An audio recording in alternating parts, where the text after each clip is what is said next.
It's really hard for me to narrow down my favorite passage in the Bible. There's so much to choose from that's funny and heartwarming, but I go with Matthew 25, the judgment of nations.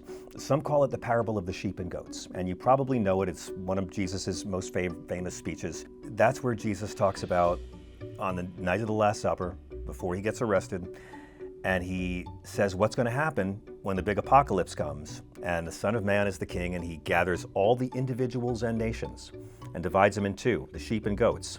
You can probably guess it's not going to turn out well for the goats.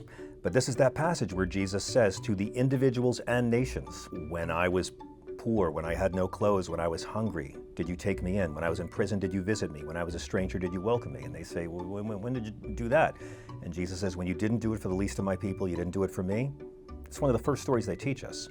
And yet, you don't see a lot of Republican politicians fighting to put this on a courthouse or a classroom wall. So then Jesus turns to the goats, the people who turned away the immigrants, the individuals and nations who did not want to help the poor, who did not want to help the sick, who did not want to be kind to those in prison.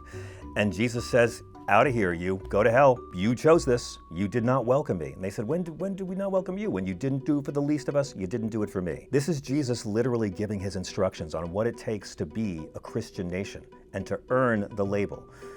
Not how much money you give, not how devout you are, not how much you pray, not how much you show off in public, how pious you are, not how loudly you scream at women outside health clinics, how you care for the poor, the sick, the incarcerated, and the immigrant, both individuals and nations. It's like his memo to the Heritage Foundation. It's amazing right-wing people think that this guy's on their side.